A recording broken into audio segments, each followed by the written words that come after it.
পাবনা শহরের কেন্দ্রীয় bus terminal এলাকায় দুর্বৃত্তদের ছুরিকাঘাতে মিলন হোসেন মধু ও মঞ্জু প্রামাণিক নামে দুইজন নিহত হয়েছেন। বুধবার সকালে শহরের বাস টার্মিনালে হালিম হোটেলের সামনে এই ঘটনা ঘটে। নিহত মিলন হোসেন মধু পাবনা শহরের পূর্ব শালগাড়িয়া মুজাহিদ ক্লাবের বাংলা বিড়ির গলির আরমান শেখের ছেলে ও নিহত মঞ্জু পূর্ব রাঘবপুর এলাকার নূর আলীর ছেলে। মধু পরিবহনের চাঁদা তুলতেন আর মঞ্জু অটোরিকশা চালাতেন। নিহতদের স্বজন ও হোটেল কর্মচারীদের সঙ্গে কথা বলে জানা গেছে, সকালে হোটেলে নাস্তা করতে গিয়েছিলেন তারা দুজন। হোটেলের সামনে গেলে কয়েকজন দুর্বৃত্ত তাদের ছুরিকাঘাত করে। এই সময় তারা হোটেলের সামনে লুটিয়ে পড়ে। হোটেলে নাস্তা করতেছিল, এর মধ্যে দুইজনে গিয়ে মারার পরে বেশি আঘাত করে, দুইজনে দুইটা আঘাত করতে, দুই আঘাতেই শেষ। আমার বাবা কাঁদতে কাঁদতে বাসায় আসছে, একটু সাথে বললো যে চাচা খুব অসুস্থ। আমরা তখনও ঠিক পাই নাই যে মারা গেছে। এখন সদর হাসপাতালে এসে ইমার্জেন্সিতে ঢুকছে। ঢুকার পরে ইমার্জেন্সির ওই ভাই আমাকে বললো, আস্তে করে কানে কানে বললো, আমার বাসার অনেক মহিলারা ছিল, তো আমাকে বললো যে মারা গেছে।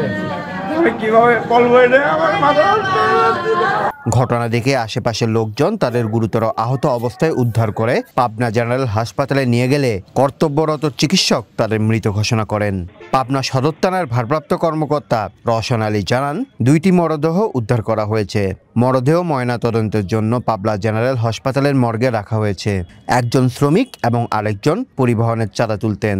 ঠিক কী কারণে এই ঘটনা ঘটেছে আমরা বিষয়টি খতিয়ে দেখছি, পরে বিস্তারিত বলা যাবে। ঘটনার পরপরই ঘটনাস্থল পরিদর্শন করেছেন পাবনার অতিরিক্ত পুলিশ সুপার মাসুদ আলম। তিনি জানান, তদন্ত সাপেক্ষে অতি দ্রুতই দোষীদের গ্রেফতার করা হবে। আপনারা জানেন যে এটা পাবনা সদর থানাধীন টার্মিনালের একেবারে খুবই ব্যস্ততম এলাকায় এই ঘটনাটা ঘটেছে এবং যে দুইজন মারা গেছে তাদের একজন হচ্ছে নাম মঞ্জু আর একজন হচ্ছে মধু। এই দুইজনই পরিবহন শ্রমিক বলে আমরা জেনেছি প্রাথমিকভাবে। এখন এই যারা মেরেছে বা যাদের সাথে ঝামেলা হয়েছে, এরা আগে ব্যক্তিগত শত্রুতাও থাকতে পারে। এখানে কথা কাটাকাটির একটা পর্যায়ে তারা এই কাজটা করেছে।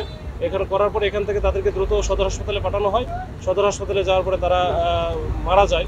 তো আমরা এই বিষয়টা নিয়ে তদন্ত করছি, ইনকোয়ারি করছি এবং এরা কারা কারা এবং যারা মেরেছে তাদের সম্পর্কে আমরা প্রাথমিক একটা ধারণা পেয়েছি এবং এটা আমাদের কাজ চলছে। আমরা খুব অচিরেই আমাদের এখানে মাননীয় পুলিশ সুপার নতুন জয়েন করেছেন, উনি আমাদের দিক নির্দেশনা দিচ্ছেন এবং দ্রুত আমরা ধরে ফেলবো এবং আইনের আওতায় তাদেরকে নিয়ে আসবো।